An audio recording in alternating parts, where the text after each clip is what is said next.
bango nde mutu bapesi makambo esika miracle oyo pasteur wana kosala prophète Moïse Kasongo ekozala pasteur moko te pe prophète moko te na Congo akochango.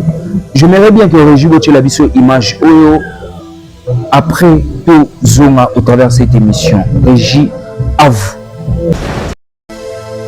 Prophète Moïse Kasongo ça me bien pourtant monsieur bien. Ça me bien. Yozo teka parfait te yozo teka mai ça me ça. Quand on teka mai wana zonga. Yozo teka moza. Mai oya teka oui mai zonga. Ouais. On le battait. Bon lui là tout la vérité. Mais nous sommes là pour aider les gens. Si vous n'avez pas il y a représentant. Le numéro 1, il y a un maître spirituel. En général. Pourquoi nous payons ça? Il y a l'église.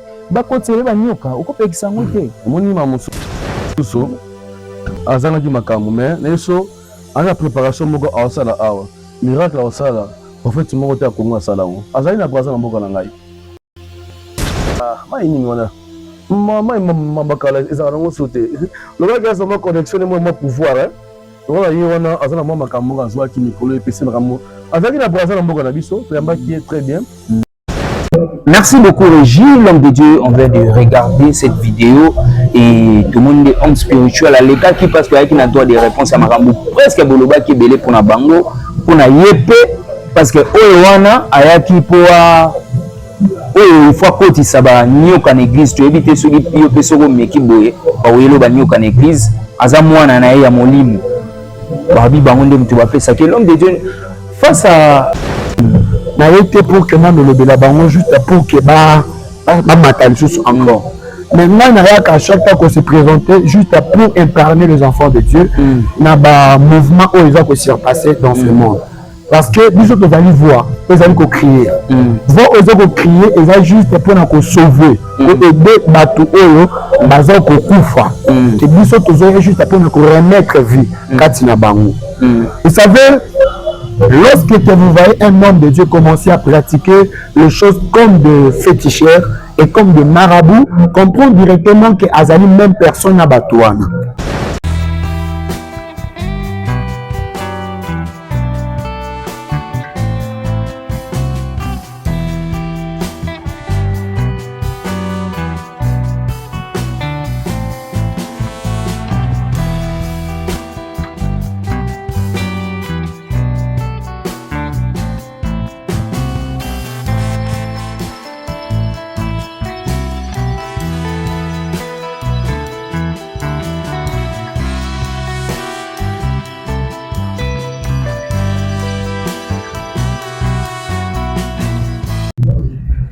Très heureux aujourd'hui chez vous à la maison au travers de cette émission Réalité de l'Église. Bonjour, bonsoir. Ça dépend à heure aux Zuli Bakor Olandabi. Sur la chaîne la vidéo Maison du Pain TV. Vraiment, ban Nzambi Bele Bako Pambwama Bako Muna Loboko Nzambi na émission ou Réalité de l'Église. Nabasala Nzambi Otoyambaka, ba témoignage et commis ébélé vraiment. Aujourd'hui, au travers de cette émission, na mbebino moko ya basala Nzambe Yambo Kanabiso, na maison du pain à représenter. Vraiment, aujourd'hui, je suis avec l'homme de Dieu, le prophète Jersen Piana, petit Dieu sur la terre. Avec lui, nous allons nous entretenir. Tout ça, la continuité, kaka, parce que les Amarambo déjà là-bas, tout vivre en mode palper en mode du jour au jour. Donc, tout le monde du jour au jour, ma camozo les canacors de Christ, le bien Nayambaki, mon quoi va maître spirituel, Messie Ardila, Nayambaki, Bouloka qui makambo ya lobaki donc, et ça parmi Babiloko et Koki Sami, la nation Nabiso, Nakati accord de Christ, il faut te comprendre en balamoba au balana matoi ya bonzambe, misu ya bonzambe, va comprendre makambo toujours ça là awa. Vraiment, vous partagez, vous aimez, c'est un homme de Dieu authentique, c'est un homme de Dieu. Après 2 ans, 3 ans, tout le monde a accomplissement du jour au jour, mais sans maquiller. Vraiment, avec lui, nous allons nous entretenir. La émission précédente, tous allez sous le coup, la deuxième partie, et ça même sujet, tous a fixé, tu as fixé, âme. Ce qui n'a pas même parole, n'a régi, l'homme de Dieu, shalom. Oui, shalom beaucoup là. On est santé, l'homme de Dieu. Sentez très bien. Vous voyez aussi que les téléspectateurs, vous avez bien chaque temps beaucoup de temps comme à Bakouk. Toujours Dans mon poste. Merci beaucoup, l'homme de Dieu. C'est une émission chrétienne. Je crois bien que on va parler de la spiritualité. Dans la deuxième partie, où le message aux anangos, il y a éclairer Bananzambe, il y a éclairer nation, il y a éclairer les captifs, Boloko, Yamunguna. Je crois bien que tu es la deuxième partie. Mais l'homme de Dieu, avant tout, on va commencer par la prière. Il y a quelques minutes. Seigneur, je prie, Père étonnant, je sacralise ce moment, Père étonnant, je le recommande entre tes mains. Laisse ton esprit, Père éternel, qui soit disponible et qu'on parle plus que Salomon, comme dit la Bible, que Josué a dit, il est ici plus que Salomon. Je veux dire que la sagesse d'aujourd'hui est plus que la sagesse d'hier. Parce qu'on sait là que Père éternel, je sacralise Dieu, cette mission, Père éternel, de début à la fin, laisse que ton inspiration aide les gens qui nous suivent partout dans le monde. Au nom de Jésus-Christ, Amen. Amen. Merci beaucoup, l'homme de Dieu. L'homme de Dieu, et moi, j'entends partout dans le monde. On a encore dans le Bandeko, la maison du pain, parce que les chaînes chrétiennes, et Sika Oyo, c'est pour cela que cette chaîne a aidé beaucoup de gens. Il y a beaucoup de personnes qui disent la perdition. À travers ces chaînes, il y a des gens qui se remettre vraiment que droit chemin. Fenêtre, s'abonner. Vous ne serez jamais déçus. Dans une émission éducative aussi qui diffère aux la chaîne. L'homme de Dieu, j'aimerais bien qu'avant qu'on commence cette émission, Nazocha vidéo moi quelques minutes où on peut mettre Adela à lobby pour na bino ba pasteur ainsi que na pasteur où appelle si makambo babi bangondo mtu ba pesi makambo ainsi que miracle oyo pasteur wana kosala prophète Moïse Kasongo et kozala pasteur moko te prophète moko te na Congo a Ochango. J'aimerais bien que Régie Boche la biso image oyo après tout Zonga au travers de cette émission. Régie, à vous. Merci beaucoup Régie, l'homme de Dieu. On vient de regarder cette vidéo et tout le monde est homme spirituel à l'état qui passe qu'il y a droit des réponses à Marambo. Presque Boloba qui est belé pour na bango, pour na yépé, parce que Oyoana ayaki pour il faut que ça va nyoka en église. Tu évites ce qui est peu soko meki boye, ba oyelo ba nyoka en église. Azamwana na ya molimo. Babi bangonde mtu bapé ça que l'homme de Dieu face à telle chose au koloba nini au ibisa libota nzambe. Donc on va répondre, je suis maintenant dans la Bible. Là où vous êtes aussi, vous pouvez aussi prendre vos Bibles. Nazana Ephésiens chapitre 5 verset 6. La Bible dit que personne ne vous séduise. Amen. Par de vains discours. Car c'est à cause de ces choses que la colère de Dieu vient sur le fils de la rébellion. Amen. Qui est le fils de la rébellion? Un fils de la rébellion, c'est celui qui est désorienté et qui est déraillé dans le bon chemin, dans le chemin de Dieu. Lorsque l'Éternel nous appelait, il nous appelait juste pour nous établir au milieu de ses enfants, pour bien orienter ses brebis. Mais un rebelle, ce n'est pas celui qui oriente bien les enfants de Dieu, mais c'est celui qui détruit. Il n'est pas un véritable berger, il est un mauvais berger, un faux berger, un berger qui tortille, un berger qui frappe. C'est pour cela que lorsque vous entrez dans le contact avec ces gens-là, ça c'est bien qu'au lieu que vous soyez pas molli, vous allez accumuler ma malédiction. C'est ça. Amen. Il y a même commis et précisé bien que personne ne vous séduit par de vains discours. Ils avaient 20 discours. À 20 discours.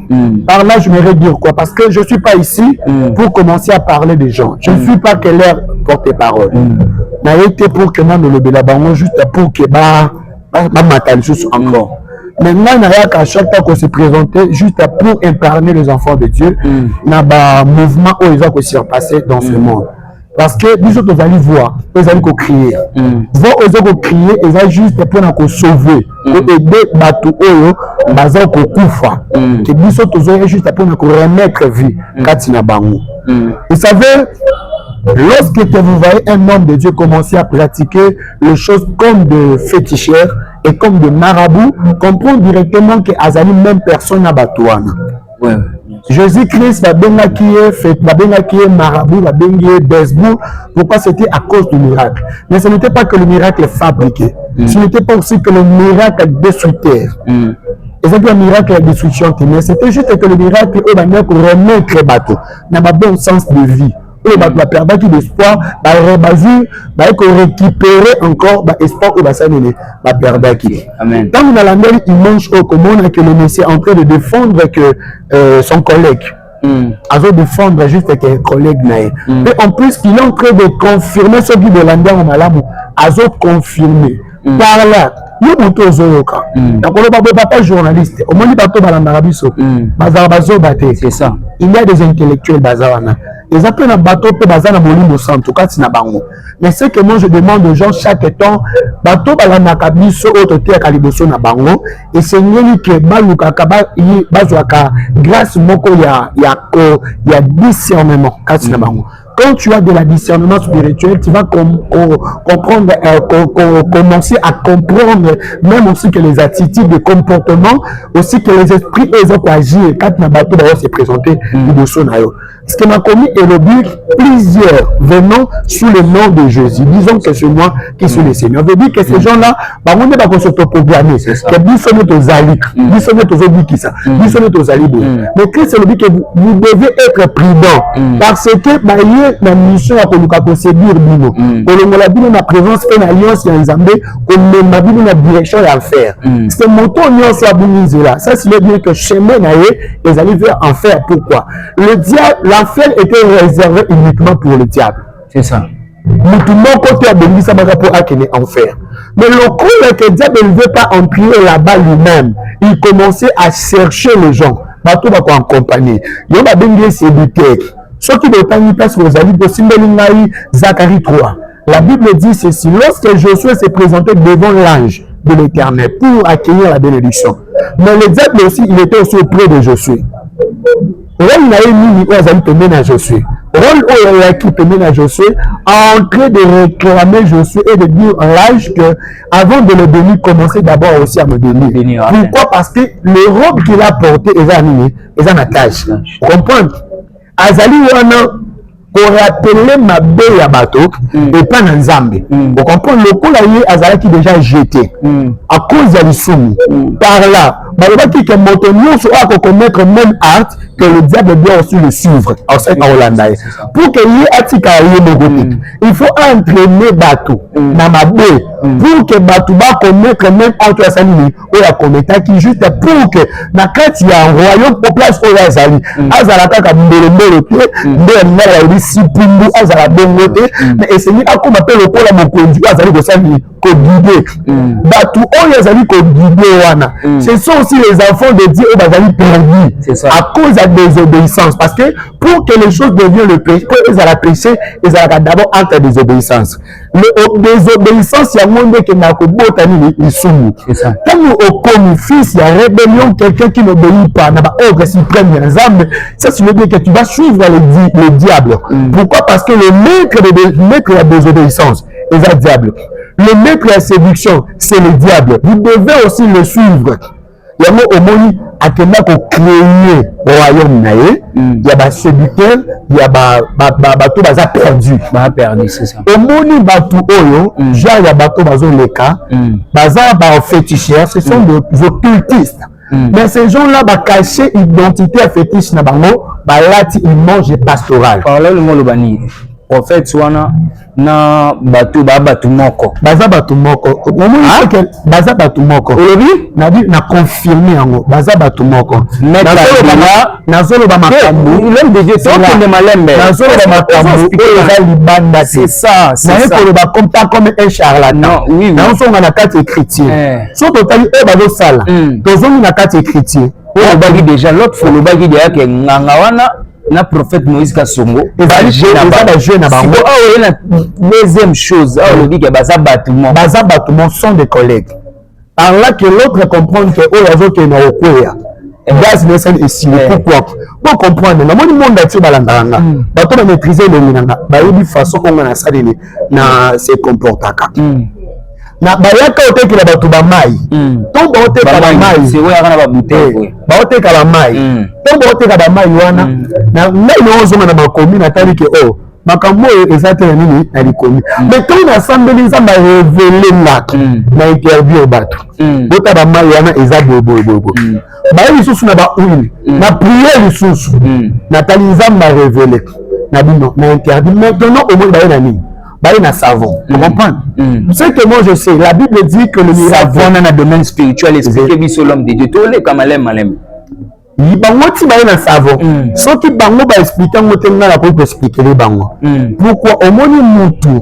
na angle humaine et physique lorsque mutu azoutilize savon mutu autilisaka savon eza juste mpona kolongola salite na kati ya nzoto ocomprendre eza purification oyo osala wana eza na domaine physique naturel comme ça eza kolongola ebaka biso mpona kolongola basalite oyo eza na kati ya nzoto sikoyo na kati ya spiritualité moto aza sensi ya kosala eloko wana ezali être oyo amonanaka te saint esprit eza na domaine ya molimo santo parce que purification c'est le saint esprit perfection c'est le saint esprit tout dépend de le saint esprit vous comprenez parce que la Bible dit que lorsque Moïse demandait à mon Nzambe l'Éternel a dit à Moïse personne peut devoir rester en vie pour que moto et à mon anga il faut à le raccord même à rejoindre niveau spirituel. C'est ça. Par là que m'harmonisé tant d'azo ba que motoko ko mona ngate envie et Seigneur ça n'est akufa. Par là ils ont le ba que détruit d'abord cher.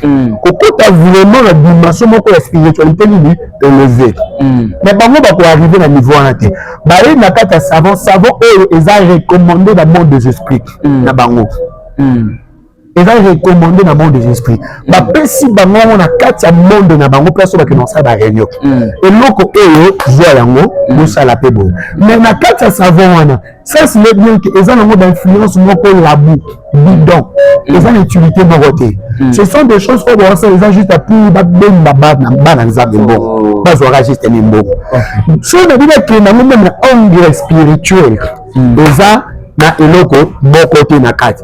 Mais tension ya moto soit derrière lui apprécier un savon grave eza que moto nous soit un savon ou utiliser kaka ndenge osani ya kosokola na savon wana yo bengi étoile na veut dire pour na ye et pas na yo par là que nous so oyo bando sala ezala toujours na nini na succès c'est grave tu comprends c'est pour cela ba yo kaki ngata on interdire ki bango mai ba yo kaki ngata on interdire ki nini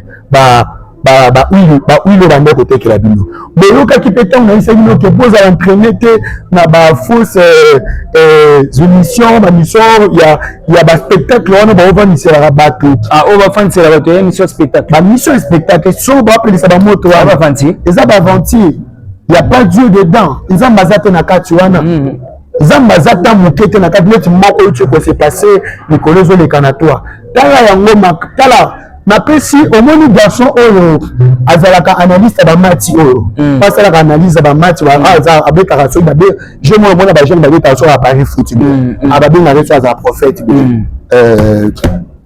son nom c'est Bishima non Bishima te so Avatar on comprend maître so d'Avatar wana omoni ye moko kuta ke na ko expliquer ba pe na démocratie loko wana awa j'étais aussi avec vous que la kena ko somba pierre bazu pierre wana ba tsango yango na maïté so tsango na maïté ça ni et petaka nini moto tombo zo mona ba biloko eza vraiment ba venti eza coopération pe bato tu ba vandisa kawana ce sont ces gens baza bato na bango bafutaka bango mbongo ezali rôle o ba ka ko jouer de même on sait que ndenge kasonga sala kana ba fi oyo ezali théâtre moko par des épisodes parce que la première partie et que il faut soit la deuxième partie ba fi ba témoigner adela bayeli oyo eza oyo adela aye ezali coopération d'abord aye ko protéger ko luka pe sa vie.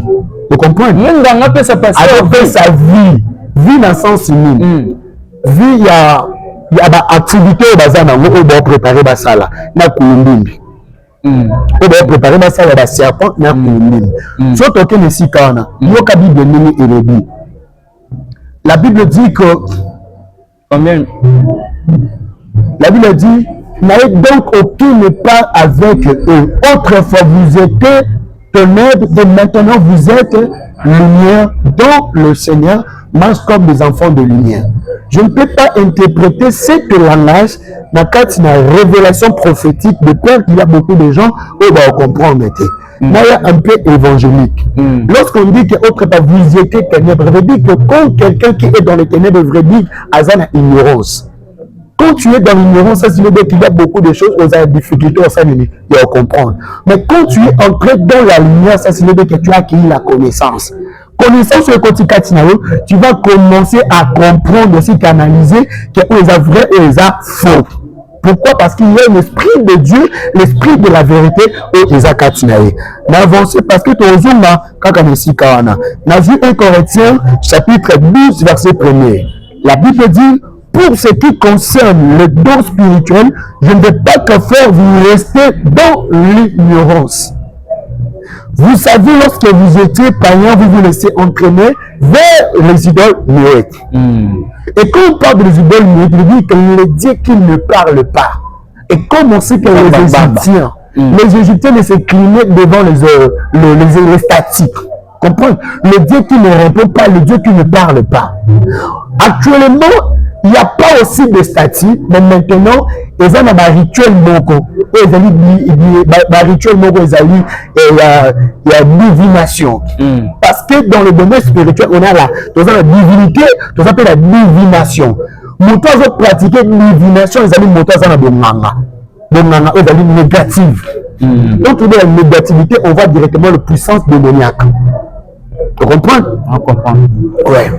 C'est pour cela, lorsque Omoni Moutou Oyo a lié, tenir ma propos, ma propos a dit que a confirmé que Wana Zakol, Asala Moussalabi. La neige Asala Moussalabi veut dire que Asa collègue n'a pas bango. Ce qui est Hollandais, dans cette émission, à ceux qui tentent à retaquer. Parce que le monde est un peu moins soudé. Vous comprenez? Malgré que ça a une guerre entre bango. Ce qu'on a marqué, dans le domaine de qu'un homme de Dieu commençait à avoir des rankings avec des gens, ses collègues, quelqu'un qui s'orgueille toujours. Même aussi la Bible dit il résiste aux orgueilleux, il fait grâce aux hommes. Il dit lorsque tu vois qu'un homme de Dieu qui n'est pas humble mais il est orgueilleux, comprends directement que c'est le démon. C'est les démons.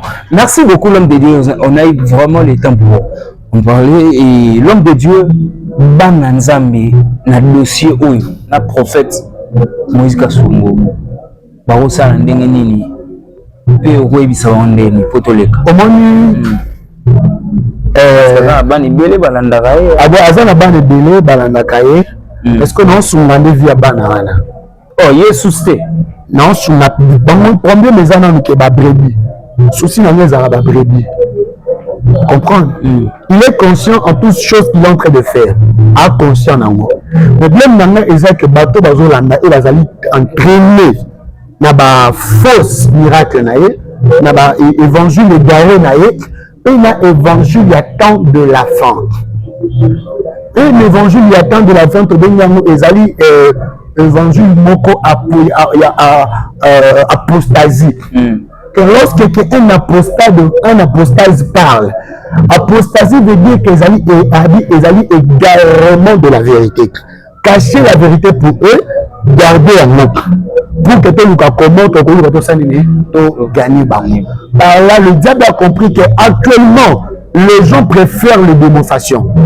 C'est pour la prophétie. C'est un miracle. Vous comprenez? Mais je sais qu'il y a aussi des hommes de Dieu puissants. Bazali, on va opérer dans un miracle authentique. Donc, on va montrer que un miracle authentique.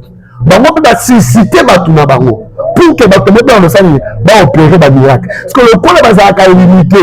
Le miracle est continué à le kuta na kati. On va donner makiona.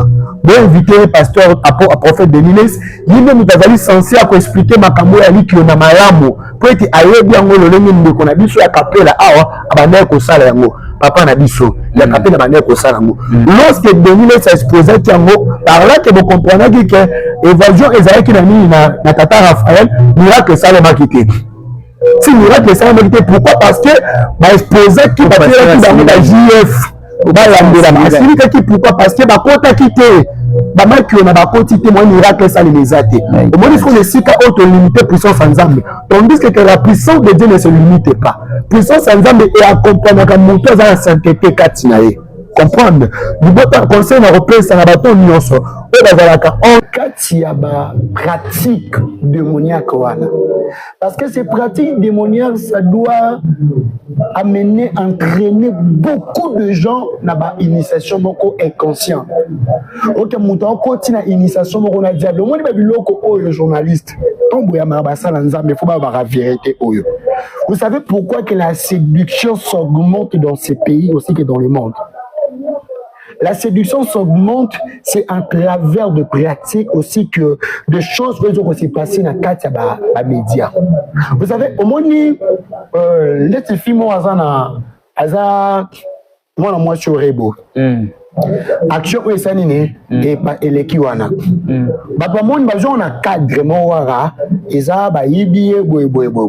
Mais toi qui non a domaine mon parce que la dame aussi a entraîné il y a des esprits, la séduction ça n'est où ils a katinaye.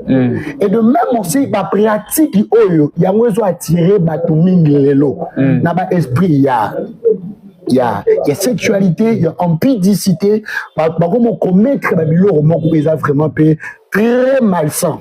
C'est très bizarre. C'est à cause de la puissance manquant, il y a eux qui circulent actuellement dans ce monde. Là, on s'est dans Zambé, tant qu'on était à bateau, on les médias en train de parler de la part de Dieu. Il faut chercher à marcher dans la vérité, parler ce qui est écrit dans la Bible. Lorsque aussi tu fais les choses, je sais que lorsqu'on travaille dans ce domaine, ils en ont parti, mon sens m'a révélé kabiso, inspira kabiso, makamo et komamité, nakati la Bible. Mais fin de faire sorte que ils en ont un langage aussi à révélation, inspiration aujourd'hui, et il faut se référer à nakati la Bible. Par là qu'on remarqué lorsque Elisabeth a commis la zémi. Prophétie et yaki que moi le robot dans la moine on va lui comme intel. Bah tout baqué pas Elisabeth da tout comme moi il a parlé, elle a parlé. Mais ton baqué pas Zacharie a fait quoi? Il a écrit. Comprends? Je dis que inspiration parole mais écriture c'est nini et balani. Mais lorsque commence à la makamu oh que na quatre écriture c'est nini les athées ça devient problème. Merci beaucoup l'homme de Dieu. Tu continues la deuxième partie. Je crois bien que émission est bien, mais tu as parce que les médias et l'homme de Dieu, tu continues la deuxième partie. Lobby que avant de faire l'émission, ils ont une recommandation pour nous appeler ça mais ça. Namoni papa ya molimo nanga apparaître na ndoto. Tant voyez ayena elo moko bezalo kwa matiba abisimba ngo so na simbi yango koto na zala ngo na maboko epela te na liboso nango ezopela lumière epesa makasi lumière makasi alobi kota nango na kati ya ndako okota na koti na kati ya ndako wana olie to na komi na kati ya ndako leza na ndako mais na moni comme si na se retrouver na kati ya zamba na zina te lumière on est éclairé mais ce qu'on a komona tala ba captive ebele bato belé bakangami na banzete bakayinka yi bato banzete bato mosusu na moni bango bati wana basinga lokola ba chien moko boye misusu baza na kati ya mai mais ce qu'on dit baza na kati ya mai mi na moni bango bazo simna na simna vraiment na kati ya nzoto abi omoni makambo ebomami awa abi problème exact bato lokola bino baza mingi te juste pour que bameka faire sortir ces gens au moins lumière oyo te on découvre juste que makambo eza na kati il y a zamba oyo ya ndako oyo mais est-ce qu'on a devoir moko au sala il faut faire sortir tous ces gens na kati na bolili oyo na zui yango on a commis place wana je commençais à faire comme si un petit recensement. Mais recensement dans tout le monde, on a pas éviter na sanime, na se retrouver à. Et par là que nous allons comprendre, bato la musique, bato ba que na ko célébrer la musique. Ça c'est bien que Salomon Azolobaboé. Derrière toute connaissance, il y a un esprit qui est caché. Amen. Derrière toute inspiration, il y a un esprit qui est caché. Amen. Même aussi que lorsque on parle de la Bible, ça c'est le bien qu'il y a aussi un esprit qui est caché derrière les écritures de la Bible. Lorsque tu vois quelqu'un en train d'écrire un texte de musique, un texte conquête, ça c'est le bien que derrière ça, il y a aussi un esprit. Abi omoni ngande na za awa. Eloko nelinga a pourquoi parce que na lingara trop ma musique. Yango ko naninga musique a o. Yango na kamwa ba tuminga ba que moi je suis amoureux de la musique. Je suis amoureux de la musique. Et son amour musique a fallu na kokakate. Pourquoi seulement kaka kokakate? Par là que l'esprit qui est derrière ces inspirations, mais ils ont attiré, ils ont rendre bango captif. C'est pour cela que ma Pessinga, l'emploi, que ne faire sortir ces gens dans cette ignorance, dans ces condamnations. Papa Bokoulak, il y a beaucoup des enfants de Dieu, beaucoup même on sait, il y a même on sait qu'il y a des hommes de Dieu, sont condamnés à cause des séductions qui se passent actuellement dans le monde.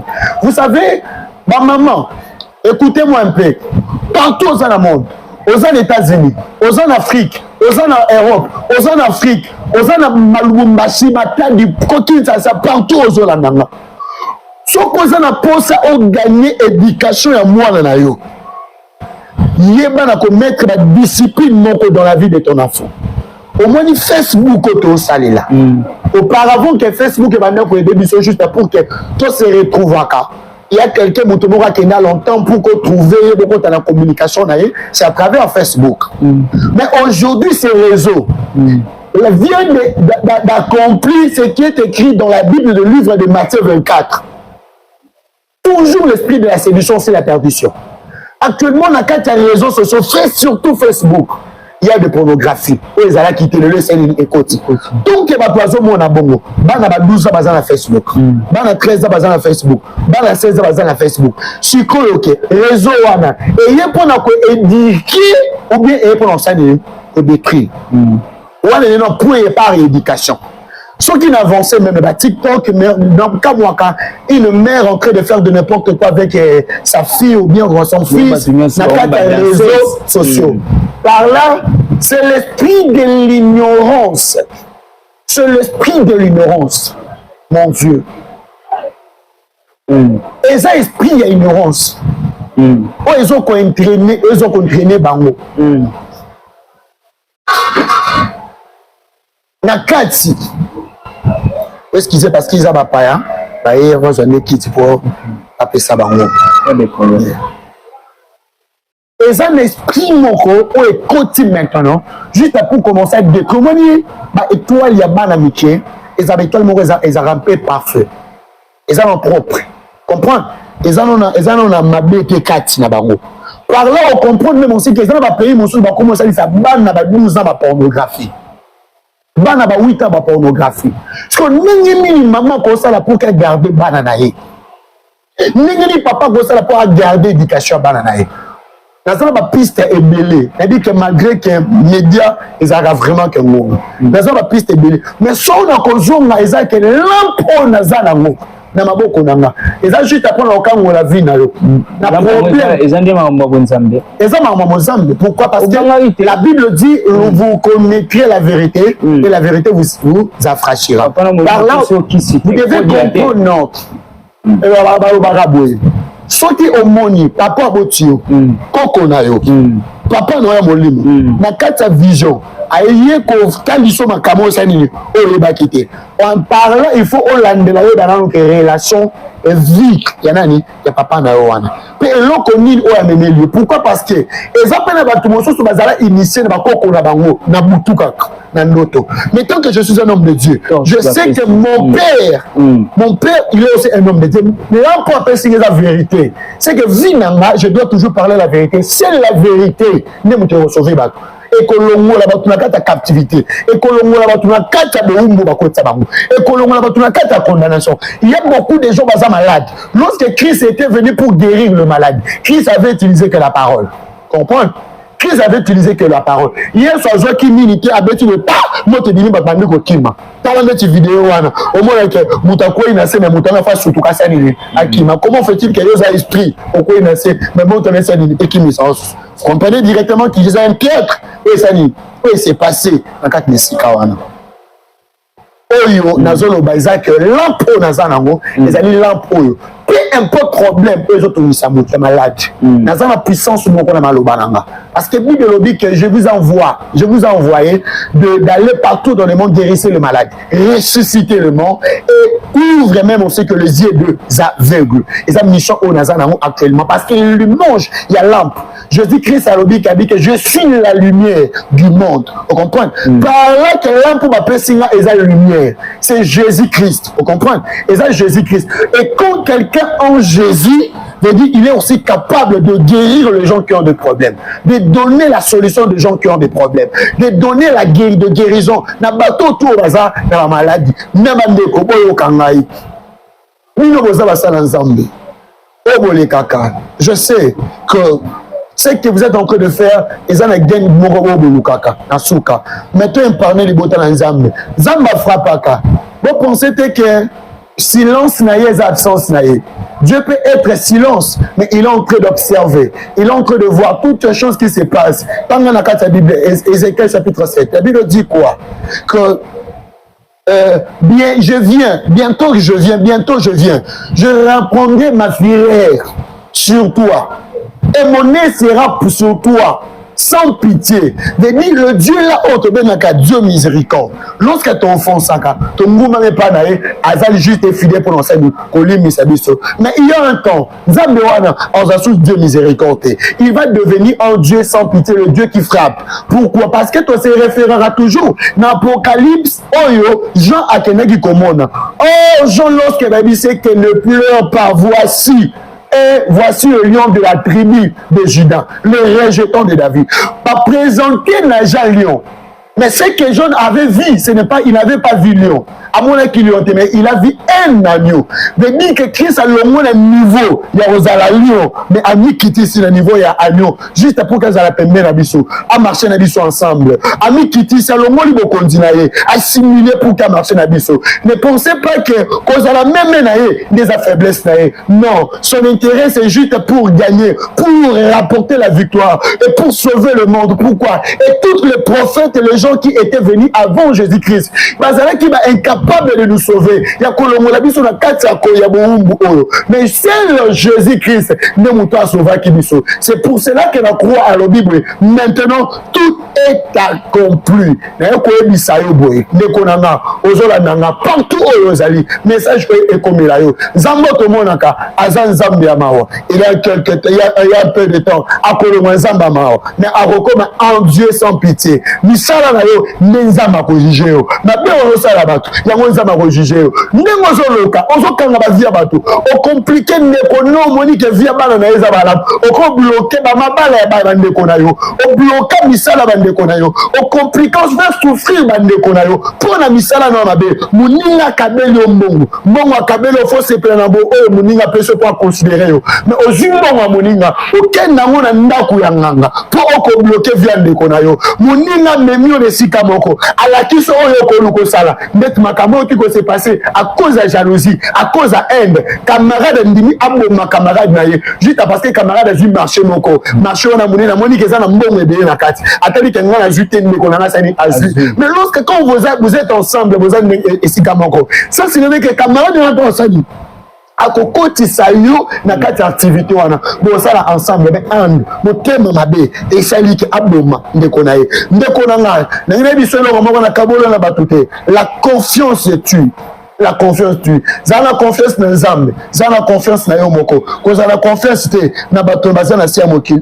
Observez seulement le caractère, le comportement des gens de ce monde.